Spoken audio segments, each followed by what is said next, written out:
21세기 들어서 위험은 기회입니다. 장기 투자하세요. 굳이 이제 밀사라는 얘기를 하죠. 밀림의 밀사? 사자가 있다. 밀리면 사자. 네. 하지만 저는 모든 건 기세 그리고 기세? 모멘텀이라는 측면에서 굳이 따지면 SK하이닉스를 좀 더 좋게 보는 애널리스트 중에 하나입니다. 그것이 바로 K자 회복, K자 상승의 결과물이다라고 할 수 있는데 왜냐하면 그렇게 큰 기업은 사실 배가 크다 보면 파도에도 좀 덜 움직여야 되는데 워낙 거친 파도도 있지만 안에 승객도 많이 타고 있어서 전반적으로 불확실성이 뉴노멀이다. 이제는 안정적이면 이상합니다. 가장 큰 원인 중에 하나는 저는 캐비너시는 아니고요. CME 즉 선물 시장에서 금과 은의 증거금이 큰 폭으로 오르면서 상대적으로 우리가 흔히 ATM기라고 얘기를 하는데 이제 단기 시장의 유동성이 사고 파는 것이 자유로운 그런 시장부터 가격이 크게 하락하고 있는데 그것을 대명사가 암호화폐 즉 비트코인이다라고 하죠. 자, 이번 시간에는 요즘 이제 주식 시장이 특히 이번 주 아주 요동을 쳤습니다. 급락과 급등을 반복하면서 매수 사이드카, 매도 사이드카 이거 헷갈려 살 수가 없는데 과연 이 장은 왜 이렇게 됐고 또 어디로 왜 한참 잘 올라왔거든요. 안정적으로 잘 올라왔는데 갑자기 장이 왜 이렇게 흔들리는지 너를 뛰는지 이분과 함께 이야기 나눠보도록 하겠습니다. 우리 빈센트님으로 유명한 우리 김두원 부장님 어서 오십시오. 네, 안녕하세요. 빈센트입니다. 네, 반갑습니다. 그리고 주린이라고 봐야 되겠죠. 우리 신영 기자님 어서 오십시오. 네, 어엿한 주식인 신혜원입니다. 주식인이에요. 네. 실제로 하이닉스 10주 들어갔거든요. 10주요? 네. 축하드립니다. 네. 10주요의 약간 뉘앙스는 아유, 그게 무슨 아이고 귀엽다 약간 이런 뉘앙스인데. 네, 10주를 사야지 만주가 되죠. 만주요? 그러니까 이게 그렇게 하나하나 이제 쌓아 나가는 거죠. 네. 근데 저 궁금한 게 있는데 또 네. 아침에도 같이 방송하셨잖아요. 네. 아침에도 정프로의 머리 모양은 이랬나요? 그는 어떤 머리를 해도 어울린다.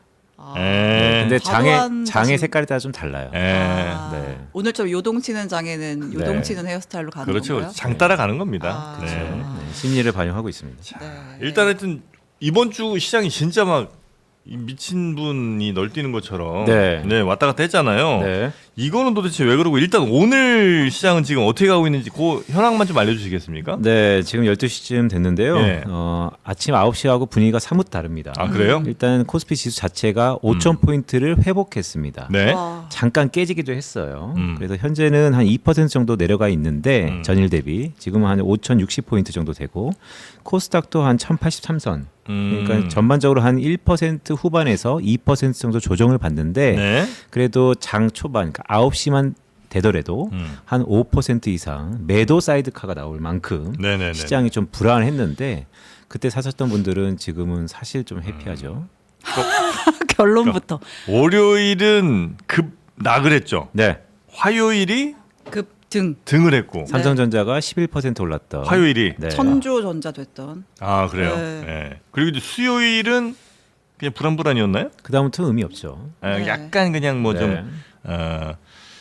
그랬다가 어제 그제까지 하여튼 그냥 뭐 약 선방. 보합 약 네. 선방 요 정도 하다가 오늘 갑자기 아침에 이제 한 5% 넘게까지 빠졌었죠. 맞습니다. 좀 위태하긴 했었습니다. 네. 근데 지금 다시 회복을 했으니까 그 아침에 샀어야지 그때 살 걸이라고 우리가 얘기를 하지만 네. 대장주들 뭐 네. 삼성전자, 하이닉스 이런 뚱뚱한 애들이 3-4%씩 빠지는 게 흔한 일이에요? 근데 회복을 하더라도? 네, 제가 이제 두 번째 뵈는데 약간 용어가 좋습니다. 네, 왜냐하면 저희가 이제 흔히 뚱뚱하다는 얘기는 이제 주시에 잘 안 하니까 그래요? 네, 순간 약간 뚱뚱하다는 게 뭐지? 그러니까 규모가 큰. 그렇죠. 그쵸? 거대하잖아요. 맞습니다. 네. 네. 뚱뚱은 이제 네. 주린이들의 표현. 네. 네. 네. 시총이 큰 회사들. 맞습니다. 네. 신선했습니다. 네. 뭐라 그래요 원래는? 네, 흔히 이제 대장주라 그러죠. 네, 대장주. 네, 시가총액이 가장 큰 기업 네. 대장주라 그러고요. 모멘텀 시세가 가장 큰 기업을 주도주라고 합니다. 네. 네. 하여튼 그렇게 이제 시총 큰 기업들이 사실 우리가 그 전의 경험으로 보자면 뭐 한 1%, 2% 오르면 야, 그거 많이 올랐다 이렇게 하지. 네. 하루에 10% 이렇게 오르는 거는 이제 상상을 못하는 일이잖아요. 예. 그렇죠. 네, 그것이 바로 K자 회복, K자 상승의 네. 결과물이다라고 할 수 있는데 네. 왜냐하면 그렇게 큰 기업은 사실 배가 크다 보면 파도에도 좀 덜 움직여야 되는데 워낙 거친 파도도 있지만 안에 승객도 많이 타고 있어서 네. 덜 움직여야 되지 적당하다라는 것은 고정관념이고요. 앞으로 펼쳐지는 세상 또 지금 그렇게 되고 있는데 전반적으로 불확실성이 뉴노멀이다. 이제는 안정적이면 이상합니다. 계속 앞으로 이런 애들이 많이 나와요? 이런 경우가 더 할 겁니다. 좀 큰데 막 5% 빠지고 뭐 7% 오르고 이런 일들이 네, 퍼센테이지에 우리가 현혹되지 말자라는 말씀을 드리고 있고요. 그러니까 주식시장은 흔히 빗대는 여러 가지 격언들이 있죠. 흔들리며 피는 꽃. 그래서 꽃은 핀다라는 게 되게 중요하다라고 할 수 있겠습니다. 결과적으로는 피어난다. 맞습니다. 만개한다. 네, 이춘도 지났고요. 믿습니다. 그래요? 그럼 이제 어쨌든 그러니까 원인 분석을 조금 디테일하게 들어가 보면 좋을 것 같아요. 네. 이 일인가 나흘 전에 매도 사이드가 나왔을 때는 뭐 여러 원인 중에 그래도 뭐 워시 쇼크라고 해서 좀 기사들도 많이 나고 했었는데 케빈 워시? 네, 이제 네. 그때도 뭐 그 영향력이 사실은 그렇게 크지 않다라는 나중에 분석이 있기도 했고 네. 그럼 이제 오늘은 왜 그런 거예요, 갑자기? 일단 케빈 워시 되게 중요한 말씀하셨는데 네. 케빈 워시는 분명 올해 가장 큰 중요한 이벤트입니다. 변수예요. 아직 시작도 안 했습니다. 오. 네, 케빈 워시는 결론적으로 주식시장에는 되게 긍정적일 겁니다. 왜냐하면 금리를 꽤 많이 낮출 겁니다. 근데 그런 건 차치하더라도요. 시기를 좀 좁혀볼까요? 이번 주에 업앤다운이 좀 심했는데 네. 가장 큰 원인 중에 하나는 저는 케빈 워시는 아니고요. 오히려 마이너할 수 있지만 CME 즉 선물 시장에서 금과 은의 증거금이 큰 폭으로 오르면서 상대적으로 우리가 흔히 ATM기라고 얘기를 하는데 지금 네. 맞춰서 제가 말씀드리는 거예요. 네. 네, 이제 단기 시장의 유동성이 사고 파는 것이 자유로운 그런 시장부터 가격이 크게 하락하고 있는데 그것의 대명사가 암호화폐, 즉 비트코인이다라고 할 수 있겠죠. 그러니까 이제 CM이라고 하는 거는 시카고 상품거래소인가요? 맞습니다. 네. 그래서 거기에 금과 은의 선물, 즉 이제 간단히 이런 거예요. 금과 은이 꽤 많이 올랐거든요. 네. 그러니까 이제 거래소 입장에서는 이게 잘못하다간 사람들이 증거금을 못 낼 것 같은 거예요. 담보가 너무 약하니까. 그래서 담보 비율을 높이는 겁니다. 네. 옛날에 5%였을 거를 이제 10%로. 그러니까 사람이 돈을 더 어디서 빼서 넣던지 네. 아니면 그거는 이제 가격이 계속 올랐을 때 그런데 그 사이에서 금과 은 가격이 내려갔어요. 그러니까 갖고 있는 자산도 팔지 못하고 다른 데서 돈을 처분해서 거기다 넣어야 되는 메꿔 상황이 쳐야 그쵸. 된다. 메꿔 쳐야 되죠. 네. 그래서 그 메꿔 치는 게 네. 암호화폐가 있었다. 그러니까 이제 예를 들어 100만 원 거래를 하려면 뭐 5만 원은 항상 있었어야 되는데 맞습니다. 계좌에. 근데 이제 이거를 5만 원 갖고 100만 원씩 거래하는 것이 뭐 시장 문제 없을 땐 괜찮은데 약간 불안할 때는 야 안 되겠다. 그래도 한 10% 그러니까 10만 원은 있어야 100만 원 거래할 수 있게 이제 기준을 좀 바꿔주는 거죠. 맞습니다. 그럼 이제 사람들이 야 빨리 이거 10만 원 채우려면 다른데 어디 저 돈 빼기 쉬운 데서 팔아서 갖다 넣어야 되는데 네. 그 제일 쉬웠던 데가 비트코인, 가상화폐. 네. 그다음에 또 뭐요? 그다음에 주식시장으로 주식시장. 가는 건데요. 아. 근데 이게 왜 중요하냐면요. 정확히 CME에서 1월 30일 날 공고가 떴고 2월 1일 날 실제 요율이 올라갔어요. 네. 그러니까 미국장이 지난주 금요일부터 한번 요동쳤거든요. 네. T+1이잖아요. 지난주 금요일은 미국도 마찬가지로 지금 팔아봤자 돈이 방금 안 들어옵니다. 음. 그러니까 당장 들어오는 암호화폐, 디지털 코인 시장에서 돈을 빼기 시작한 거죠. 아. 그리고 더 웃긴 것은 2월 5일 날 한 번 더 올린다고 공고를 냈고 네. 2월 6일 날 최종적으로 금 선물은 증거금이 9%, 근데 은은 18%까지 채워야 돼요. 그래서 은이 계속 친 듯이 떨어지는 떨어지는 거죠. 거예요. 네. 근데 이제 이게 2월 6일이거든요. 네. 미국 시장 기준으로. 그러니까 이제 오늘의 오늘 기점, 밤이네요? 그렇죠. 아. 오늘의 기점으로 아. 조금은 안정될 거다라는 것이 제가 그래서 우리 시장이 밀리면 계속해서 자신 있게 얘기했던 중에 하나가 네. 만약에 이 CM이 증거금 인상에 대해서 이렇게 크게 요동쳤다면 이 이벤트는 거의 끝나간다라는 생각이었죠. 지금 미국 시장도 꽤 하락을 좀 하고 있는 상황이죠. 선물은 반등했습니다. 선물은 반등했어요. 네. 네. 하여튼 이번 주는 미국 시장 별로 안 좋았던 것 같고, 네. 우리 시장은 이제 등락폭이 굉장히 등폭이 컸던 것 같고, 그다음에 가상화폐나 금, 은 이쪽은 이제 거의 폭락 수준이었던 것 같고, 돈까지. 돈까지. 예. 금은 차라리 좀 덜 떨어졌군요, 그죠? 금은 아무래도 안전자산 수요 선호라는 게 있기 네. 때문에 네, 은이 꽤 변동성이 컸고요. 네. 이 모든 것들 중에 하나가 이제 미국의 달러 인덱스라고 그래서 예. 6개 선진 통화들의 가중 평균인데 그게 이제 100을 기준으로 해서 한 95까지 내려갔다가 현재 98포인트까지 달러가 많이 강해진 상황입니다. 근데 이제 그 미국 주식 특히 이제 빅테크라고 얘기했던 그 친구들 네. 많이 떨어지는 것 중에 하나가 그러니까 소프트웨어 기업들 이제 망하는 거 아니냐는 불안감이 있는 거잖아요. 네. 왜냐하면 AI가 점점 더 진화하고 이른바 에이전트 AI가 이제 일반화되면 네. 도대체 우리가 컴퓨터에서 쓰는 아니 스마트폰에서 쓰는 애플리케이션이나 이런 소프트웨어가 필요한가? 네. 그냥 AI들이 알아서 지들끼리 다 뭐 주문할 거 주문하고 계산할 거 계산해서 나한테 그냥 다 결과물을 보기 편하게 갖다 줄 텐데 네. 뭔 프로그램이 뭘 필요 있나?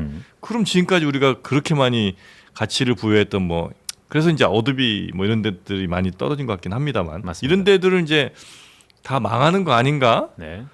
그래서 이제 사실 미국 주식 빅테크들 많이 빠진 거 아니에요? 최근 들어서 이번 네. 주에 말씀하셨던 것처럼 조정의 가장 큰 이유이죠. 예. 근데 이제 저는 그걸 어떻게 보냐면 AI 혁명이라는 게 나왔잖아요. 네. 이제 판이 완전히 바뀌는 건데 우리는 아직까지 사무 자동화의 과거의 틀에 얽매 있는 거죠.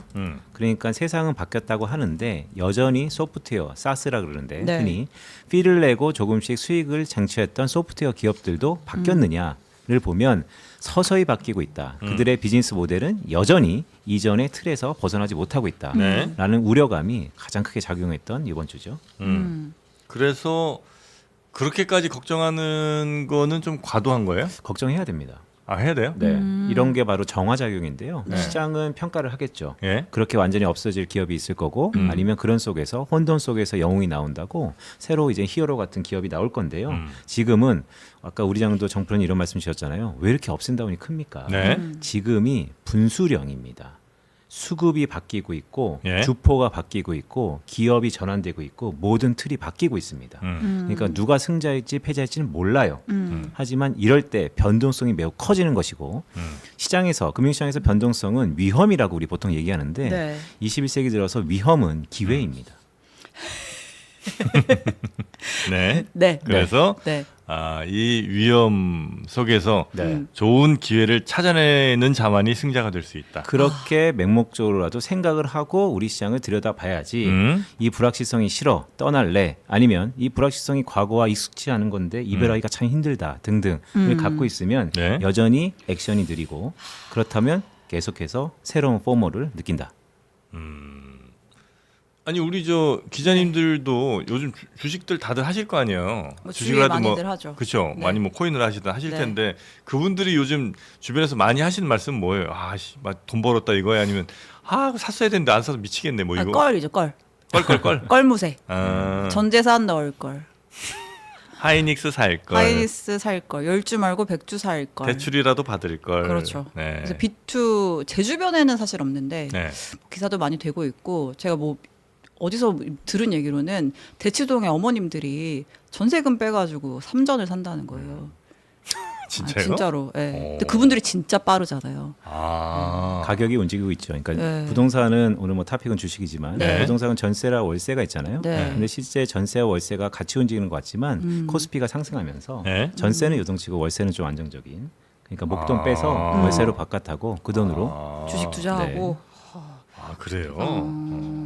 자, 그럼 이제 뭐 여러 파트들이 좀 있겠습니다. 하나하나 조금만 좀 자세히 여쭤보면 네. 가상화폐 이제 요즘 젊은 분들 굉장히 많이 하시잖아요. 네. 요즘은 젊은 분들만 하시는 건 아닌 것 같아요. 좀 뭐 나이 좀 있는 분들도 꽤 많이 하시던데 가상화폐는 지금 근데 한 가상화폐 넘어가기 전에 또 하나의 우려. 뭐죠? 그 소프트웨어 말고 네. AI 거품론이 네. 다시 떠오르고 있는데 이거는 패러다임 전환 게 또 역시 그냥 네. 당연히 있는 얘기. 이것도 너무 크게 우려 안 하고 넘어가도 되는 거예요? 제가 이제 신 기자님의 눈높이에서 말씀 좀 드려볼게요. 네. 거품입니다. 거품론이 거품이에요? 거품입니다. 그냥 지금은 AI는 거품입니다. 아 거품이에요. 하지만 네. 이 거품을 인지하는 게 받아들이는 게 되게 중요하고요. 두 번째는 거품이 꺼지면 문제죠. 네. 근데 그 꺼지는 건 그 누구도 모르기 때문에 거품을 이제 거품인 걸 인지하는 게 첫 번째, 두 번째 그 거품을 받아들이면서 언제 꺼질지는 계속해서 시장을 모니터링하면서 이 시장에 참가하면서 보는 것이지 아직 그냥 거품이니까 안 되겠다라고 하는 것은 큰 기회를 놓치는 시기다. 지금은 버블이 거품입니다. 기승전 지금이야 이거잖아요. 그러니까 이게 거품은 겁먹지 마. 맞는데 네. 그 거품을 같이 좀 누릴 건지 아니면 네. 나는 그런 게 너무 난 그렇죠, 불안하니까 그렇죠. 나 그냥 안 할래. 뭐 그것도 하나의 선택인 거죠. 그렇죠, 네, 그래서 그렇죠. 다른 사람들이 그 거품을 통해서 뭔가의 자산을 더 증식하고 있을 때 나는 그런 건 싫어. 그냥 네. 나는 나의 뭐 급여로 차실이 그냥 모으면서 살래. 물가가 오르건 말건 나는 이제 하여튼 그렇게 방향을 정하셔도 뭐 그건 개인의 선택인 거니까. 그러니까 저는 제가 좀 답답하실 수도 있을 것 같은데 네. 저는 아닙니다. 어떤 기분이냐면 네. 교회 처음 간 기분이에요. 아직 믿음이 확고해지지 않았는데 계속해서 이제 믿으라고 하니까. 근데 믿음은 네. 경험이니까요. 네, 알겠습니다. 네. 기도하면 목소리가 들릴 들어주십니까? 겁니다. 네. 네, 응답하시길. 자, 가상자산 아까 뭐 떨어진 이유에 대해서 이제 약간 얘기는 해주셨는데 네. 가상자산을 이제 그런 시카고 뭐 이렇게 이제 연계하시는 움직임 말고 그냥 가상자산 자체의 이제 가격이 뭐 이렇게 사이클 탄다는 분들도 계시고 하잖아요. 네. 근데 쭉쭉 가다가 1억, 그러니까 우리 기준으로는 한 1억 6천까지 갔나요? 1억 7천? 업비트 기준은 그 정도고 우리 코인베이스 기준으로는 7만 불이 좀 깨졌고요. 아니, 가다가 지금 이제 깨져서 지금은 1억 깨졌어요. 1억 깨졌죠. 네. 9천만 원? 네. 9천 몇백만 원? 이 정도 9,300대까지. 인것 같은데 이 정도면 고점 대비로면 거의 한 40% 이상 빠진 거잖아요. 이렇게 빠지면 네. 쭉 한 번 더 빠지는 그 사이클에 온 거는 아닌가요? 일단 뭐 과거의 동일한 패턴이 앞으로도 이어진다라고 보면 많이 빠졌죠. 네. 그리고 실제 이 정도 하락했으면 회복하는 데는 오랜 기간이 걸릴 겁니다. 네. 그거를 흔히 우리는 기간 조정이라고 부리고. 네. 근데 이게 왜 문제냐면 흔히 가상자산 즉 암호화폐는 많은 분들이 투자를 하죠. 네. 그래도 여전히 포트폴리오에서 꼬리배 있습니다. 그러니까 많이 투자해도 10% 남짓한 비중이거든요. 그러니까 이게 주포가 아니기 때문에 올라가는 게 되게 더딘 거예요. 네. 만약에 포트폴리오에서 많은 부분들이 그게 주포라면 네. 올라가는 속도가 되게 빠를 수 있는데 그렇기 때문에 되게 느리다라고 할 수 있겠고 지금의 하락폭은 생각보다 큽니다. 네. 그리고 호재보다는 악재도 많습니다. 네. 그럼에도 불구하고 이 디지털 자산을 바라볼 때 가장 근간은 유동성. 즉 전 세계 유동성이 과거 같으면 암호화폐 즉 디지털 자산의 절반이 갔다 30%가 갔다 그건 모르겠으나 일단 간다라는 게 되게 중요하고 그렇다면 거기에 근간에 있는 유동성이 계속해서 금융시장에 있느냐가 되게 중요한데 네. 여전히 있다는 측면에서 하락폭이 크고 작은 건 어쩔 수 없죠. 하지만 이 바닥에서 다시 한번 오를 수 있겠느냐의 가장 근간은 유동성이 있다. 근데 이제 제가 얼마 전에 이제 그 코인 뭐 컨텐츠였나 하여튼 들은 얘기로는 이제 네. 비트코인은 한두 달쯤 전일 겁니다. 네. 그렇게 막 가격 급등나기 아마 어려울 거라는 거예요. 그분 말씀은. 뚱뚱해져서. 네, 그렇죠. 뚱뚱해져서. 네, 뚱뚱해져서. 그 뚱뚱해졌고 또 뚱뚱해진 만큼 걸린 게 많다는 거예요. 그러니까 ETF도 생겨났고 그다음에 뭐 스테이블 코인도 다 이 비트코인 기준으로 이렇게 하다 보니까 그냥 얘 자체의 가치로만 막 위아래로 미친 듯이 왔다 갔다 했던 그 시절은 이제 안 온다. 네. 그래서 아마 떨어져 봐야 뭐 하루에 1, 2% 그러니까 삼성전자처럼 될 거다 이런 얘기 했었거든요. 맞습니다. 네. 근데 지금 떨어지는 폭이 보니까 뭐 하루에 뭐 1, 20%씩 막 푹 떨어지는데 예. 네. 이름은 불안해서 이거 거기 ETF 하신 분들이나 뭐 스테이블 코인 이런 것도 되게 같이 불안해지는 거 아닙니까 이렇게 되면? 저도 그 뷰는 바이하는데요. 네. 그러니까 여러 가지 단계가 좀 필요해 보입니다. 블랙락이 이끄는 2년 전에 네. 기관 자금들이 ETF 형태로 비트코인을 상당 부분 들어왔죠. 네. 기관 자금이라는 것은 개인 자금과 달리 음. 여차에서 사고 파는 4848이 자주 일어나지 않기 때문에 네. 기본적으로 중심을 잡아줄 거다. 근데 이 기관 자금이요, ETF도 되게 고무적인 변화이지만 결국 미국의 402K 펀드라는 퇴직연금에 들어가야 되는데 네. 아직은 들어가기 전이다라는 것에서 이젠 들어가고 제도가 안착되면 지금보다는 변동성이 줄어들 더 겁니다. 줄어든다. 그런데 저는 또 반대 시각으로요. 네. 이렇게 기관 자금이 들어왔음에도 불구하고 지금의 변동성이 저는 좀 더 주목하고 있습니다. 안 들어왔다면 훨씬 더 컸을 겁니다. 아 들어왔으니 그냥 이 정도로 막은 거예요? 네. 어. 은이 하루에 30% 네. 떨어지는 시기입니다. 예. 아 그럼 자산 가격의 등폭 뭐 낙폭은 지금 이 상황에서는 훨씬 더 과거 생각했던 것보다 예상했던 것보다는 클 수밖에 없는 거예요. 맞습니다. 그래서 제가 처음에 네. 인사드리자마자 불확실성은 뉴노멀, 네. 계속해서 이제 안정적인 시기가 아닙니다라는 말씀드렸던 이유 중에 하나인데요. 아. 저는 앞으로 불확실성을 우리가 받아들이고 거기를 충분히 연구해야 된다라고 생각을 합니다. 아, 그럼 이제 많이 올랐을 때 막 한 1억 뭐 7, 8천도 했으니까 지금 막 8, 9천으로 떨어지면 아 이제 들어가야 되겠다라고 마음 먹은 분들은 지금 가격 그러니까 전에 고점 가격 생각하면서 지금 가격이 낮으니까 들어가는 거는 이거는 합리적 선택은 아니네, 그죠? 너무 좋은 말씀인데요. 네. 그렇기 때문에 과거와 매매 패턴이 감히 말씀드리면 조금은 바꿨으면 좋겠습니다. 예? 장기 투자하세요. 장기. 네, 장기 투자는 시세가 오르고 떨어진 걸 떠나서 네. 매일 매월 반복적으로 계속 사 나가는 겁니다. 계속사로 갑니까 이제? 동일한 패턴, 즉 네. 동일한 패턴 하루에 얼마만큼 계속 장기적으로 사는 것이 장기 투자고 한번 사놓고 계속해서 주구장창 장롱에 두는 것은 장기 투자가 아니다. 아 그러면 계속 사면서 네, 뭘 팔진 마요? 그러니까. 월급이 들어오거나 프리캐시 플러가 들어오면 네. 거기에 일정 부분 그게 이제 본인의 자산 배분인데 월급이랑 뭐가 들어와요? 오늘 영어가 너무 많이 나와. 월급과 또 다른 소득이 들어온다면 네. 돈이 들어오면 거기에 일부분을요 네. 조금씩 오르거나 떨어거나 개의치 않고 조금씩 사 나가는 것이 좋다. 자산은 모아가자. 그러니까 선배들이 이렇게 용돈 한 번씩 주실 거 아니에요? 네. 택시비 주시면. 택시 주시면 그걸 네. 모아서 그거는 이제 주식 사는 거지. 버스 타고 가고. 아니 근데 제가 아까 사전에 여쭤봤었는데 네. 이렇게 불확실성이 크고 등락폭이 크면 네. 그러니까 장기적으로 가는 것도 전략일 수 있지만 계속 지켜보면서 4848을 단타로 해야 빨리 먹을 수 있는 거 아니에요? 떨어지면 사고 네. 오르면 팔고. 네. 와 좋은 주린인데요.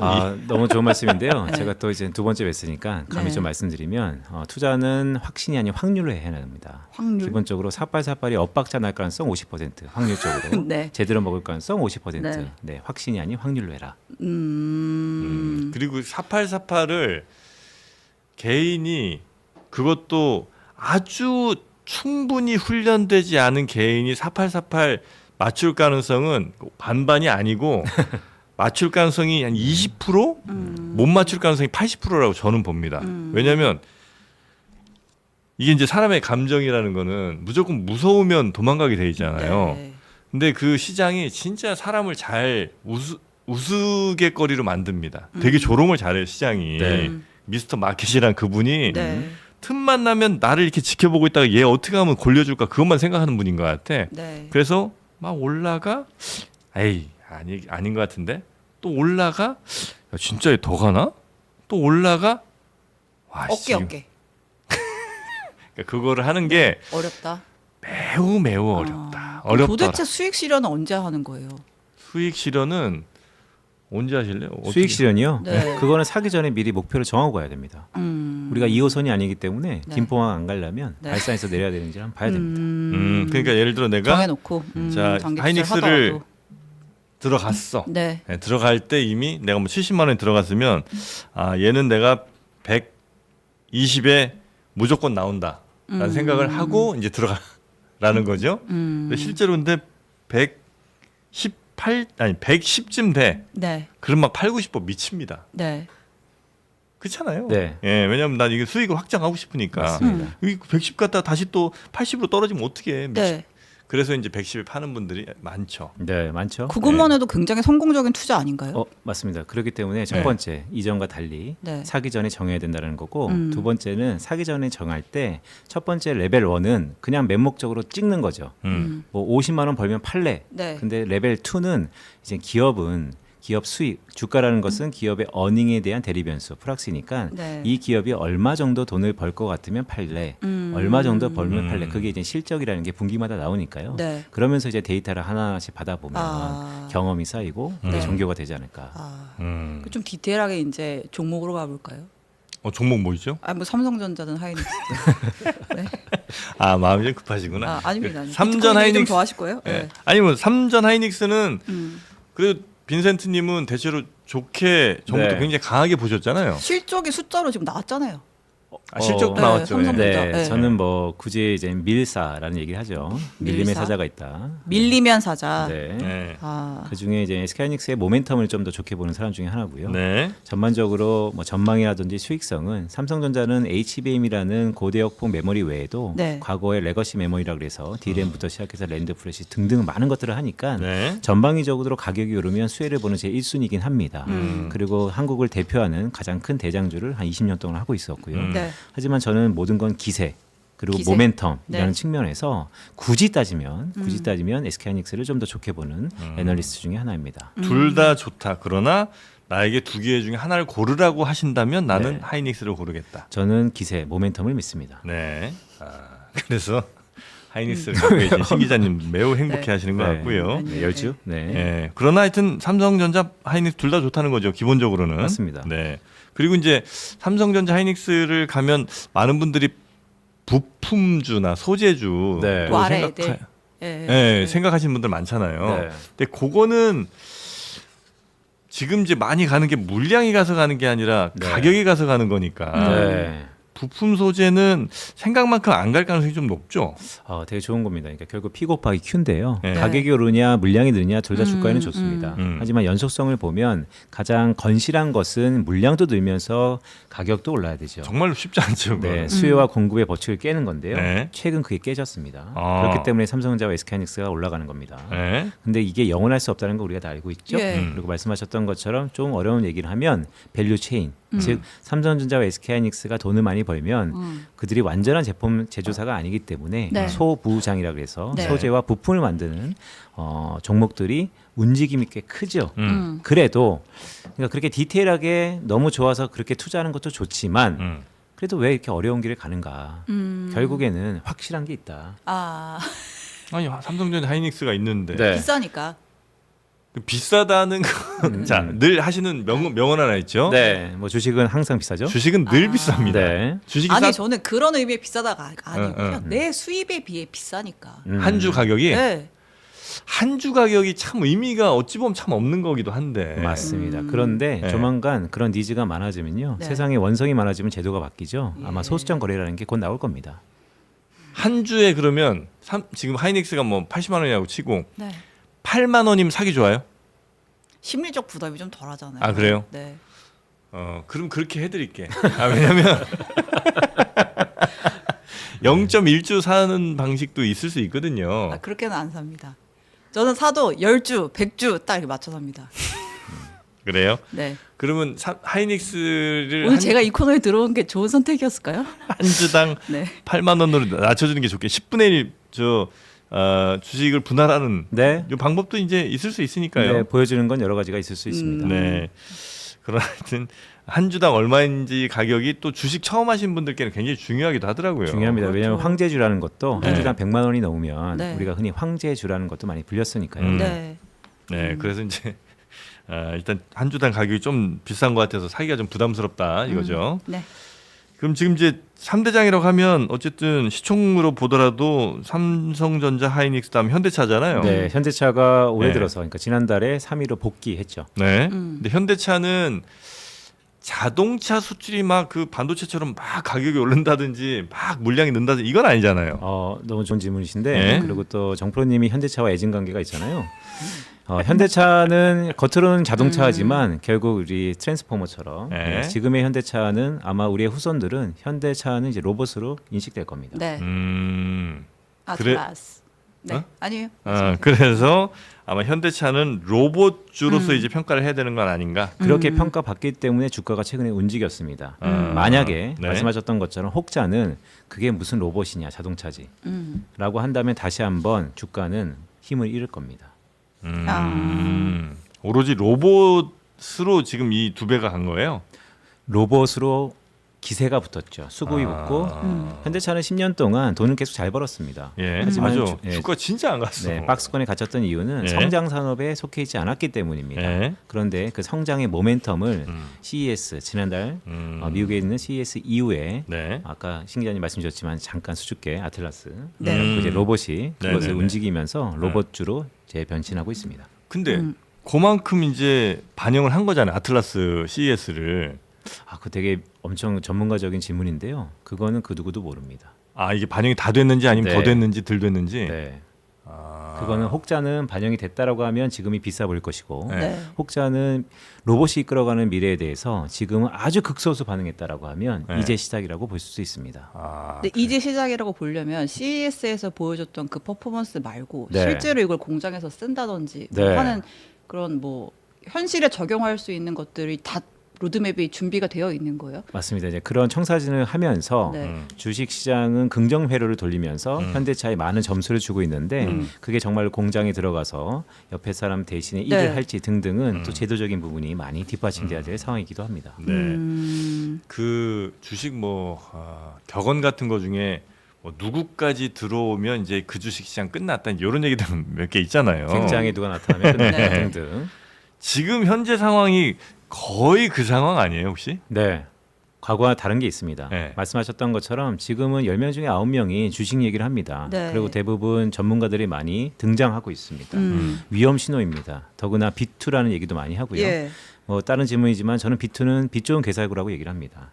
그 빚이 지읒이가 치읒이 좀 다르지만 네. 빚 좋은 개사이고 즉 겉으로는 화려해 보이나 네. 그 수익률 측면에서는 레버리지 B2가 좋아 보이나 실제 그것을 감내해야 되는 이자 부담과 고통과 변동성은 실속이 없을 수 있다. 저는 B2는 빚 좋은 개사이구라고 말씀드리고 있고요. 네. 네. 말씀 주셨던 것처럼 정프로님이 아까 객장에 스님이 나타나면 네. 아니면 누가 나타나면 거의 끝물이다.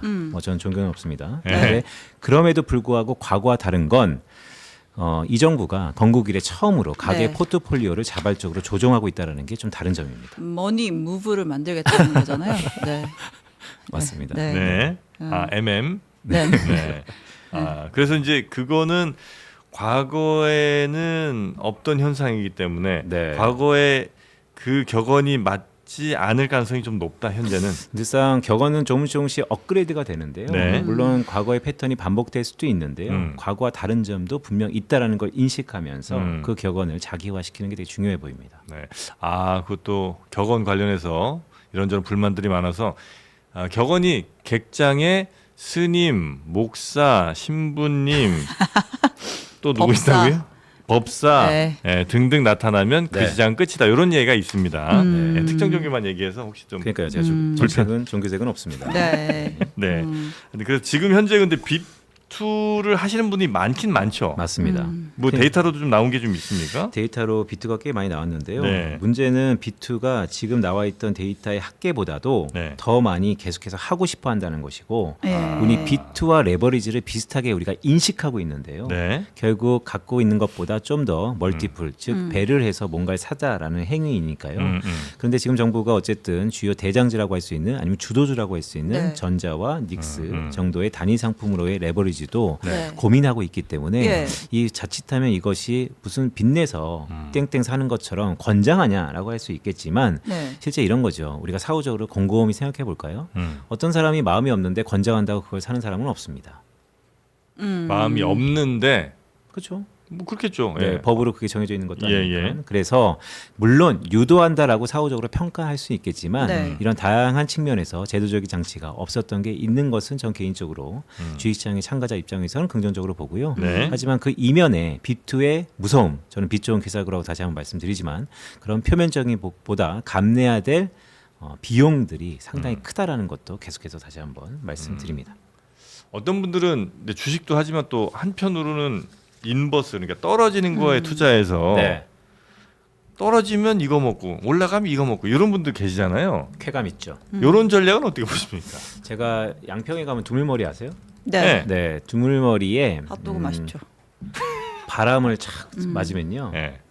뒤에서 오는 뒷바람을 맞을 때와 앞바람을 맞을 때가 느낌이 다릅니다. 네, 서 있기도 힘들지만. 네. 네, 인버스는 그런 겁니다.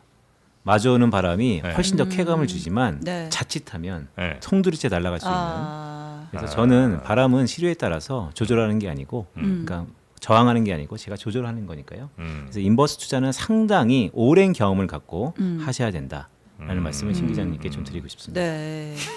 함부로 하지 말라는 예, 얘기입니다. 아니, 네. 저는 그런 건 안 합니다. 아 그래요. 네. 네. 요즘 이제 또 이 주식 지수 자체가 많이 올라오니까 인버스 투자하시는 분들 굉장히 많더라고요. 맞습니다. 이 정도 올랐으면 야 떨어지는 거 특히나 그냥 인버스만이 아니고 곱버스라고 곱하기 2, 네. 2배 먹는. 실제 오늘도 장 초반 5% 하락할 때 네. 인버스 거래량이 상당했었습니다. 와. 아 그래요. 네. 되게 참 위험한데 위험하긴 진짜 위험한데. 인버스도 국장이다? 이런 말이 작년에 한창 핫하지 않았나요? 인버스도 국장이다? 네. 그건 이제 주가 안 좋을 때 얘기였나? 인버스도 그렇지 국장에서 하는 거긴 하죠. 네. 예. 큰 틀 안에서 네. 사고 파는 것이 있으니까요. 아 우리 끝으로 신혜영 기자님은 화장품주 같은 건 좀 관심 있게 보시겠군요. 화장품주요? 별로 관심 없으시나? 화장품에는 관심이 많지만 화장품 주에는 관심이 왠지 아직 좀- 없었습니다. 아 그래요? 네. 우리나라 화장품 회사들이 또 워낙 좋은 모습들을 많이 보여주고 있으니까. 네. 맞습니다. 그러니까 네. 화장품은 작년 상반기까지만 하더라도 한국의 주식시장을 이끌었던 주도주였습니다. 주도주? 네. 주도주까지 가요? 네, 1년 전에 화장품이 그러니까 재작년 말부터 상반기 초까지 화장품이 우리 시장을 이끌었었습니다. 예. 네, 그만큼 모든 것이 다 완벽했죠. 여전히 수출도 잘 되고 있고요. 하지만 정확히 얘기하면 작년 하반기부터 시장에서 완전히 소외되고 있습니다. 그 소외되었던 기준 자체는 주가가 그것을 반영하는 것이죠. 네네. 흘러내리고 있습니다. 아, 그럼에도 그래요? 불구하고 실적은 여전히 탄탄하고요. 미국향 수출이 여전히 잘 되고 있습니다. 네. 지금부터 이제 고민거리죠. 네. 이것이 결론적으로 주가는 펀더멘털에 수렴한다. 네. 즉 돈이 버는 기업한테는 결국 살아난다는 측면에서 보면 지금 사야 될 때입니다. 음. 그런데 충분히 많이 내려왔군요. 맞습니다. 어. 그런데 거꾸로 아니 이제는 K자 반등 즉 한쪽에 완전히 쏠리기 때문에 소외되는 건 더 이상 영원히 소외된다 아. 라고 본다면 가격이 싸다 그래서 지금은 바라볼 때는 아니죠. 이것은 자신이 바라보는 투자 패턴과 철학에 따라서 다른 것 같습니다. 근데 좀 팁을 드리면 다양한 경험이 있던 분들은 조금씩 비중을 화장품에도 눈길을 주고 있다. 아, 정치 테마주는 어떻습니까? 정치 저희 또 이제 테마주. 정치 관심 있는 분들이 아, 많으셔서 지방선거 다가오죠. 네. 좋은데요. 네, 테마는 변동성이죠. 네. 정치도 변동성과 변수입니다. 물론 선거판이 어떻게 된다라고 다들 가정을 하지만 변수 곱하기 변수는 더블 변수. 아, 근데 그 정치 테마주라는 건 정말 이성적인 시장이에요? 이성적인 네. 시장이냐? 아, 왜냐하면 네. 저도 이제 저는 정치부 기자 오래 했으니까 네.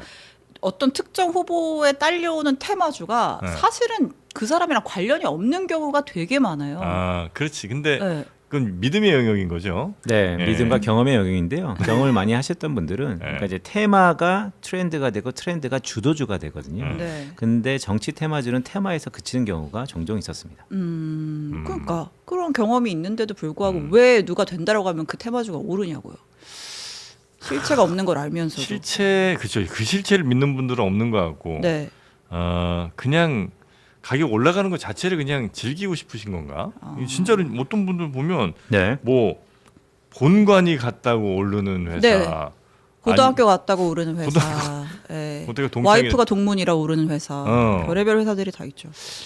옛날에 또 누구 어디 저 케네디 스쿨이었나 어디 하여튼 미국 무슨 학교 같이 트럼프랑 동문이라고 또 어디 회사 오르고 뭐 이런 것도 있었잖아요. 아 네. 바이든이랑 같은 회사였나?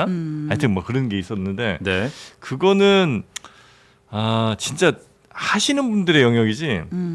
누가 이렇게 어디 주식시장 같은 데서 막 어디 뭐 흘러나온 얘기 아니 카톡으로 돌아다니는 얘기 이런 거 듣고 따라가시면 진짜 큰일 납니다. 예. 아니 뭐 정말 내가 어떤 믿음을 갖고 뭐 나는 정치 테마주 뭐 언제까지 딱 이렇게 이제 계획이시 뭐 하시는 분들한테야 뭐 막을 수는 없지만 네. 그냥 카톡에서 어디 오다니는 얘기 이런 거 듣고 잘못 가면 진짜 완전 큰일 나는 데가 그 정치 테마주라는 거는 알고 접근하시면 좋겠습니다. 자, 뭐 물어보신 분 다 물어보셨어요, 우리 신 기자님? 네. 화장품 회사도 다 잘 나가는 건 아니지 않아요? 화장품 안에서 특정 업종을 좀 말씀드리면 그 업종 안에서도 대장주가 있습니다. 예. 우리가 API라고 네. 하는 그것은 소외되는 감이 좀 덜합니다. 이런 소외된 하락장에서도 꽤 상당히 추세가 네. 지속되고 있는데 그럼 또 고민이죠. 화장품 전반적으로 다 사야 되느냐? 예. 그 안에서 주도주만 사야 되느냐? 네. 잘 모르겠으면 그냥 화장품 ETF를 사야 되느냐? 예. 네, 제가 옵션 3개 드렸습니다. 아, 판단은 투자자의 몫입니까? 네. 알겠습니다. 네. 자, 오늘은 흔들리는 혹은 뭐 너무 급등락이 심해진 우리 시장 주식시장 관련된 또 우리 자산시장 전체가 또 가격이 많이 오르고 내리고 있어서 이 자산시장 또 전체적으로 잘 보고 계신 우리 빈센트님, 미국에는 베센트가 있고 우리는 이제 빈센트가 빈센트가 있죠. 있죠. 예. 네, 빈센트님과 함께 네. 오늘 이야기 나눠봤습니다. 네. 이번 한 주 장정리가 좀 어느 정도 된 것 같고요. 예. 다음 주는 조금 이번 주보다는 안정적인 모습을 보였으면 좋겠다. 몇 번 더 뵈면은 네. 좀 더 확실하게 감이 올 것 같습니다. 아 그래요? 네. 그때가 제일 위험합니다. 빈센트님 대단히 감사하고요. 다음에 또 뵙도록 하겠습니다. 고맙습니다. 고맙습니다. 네.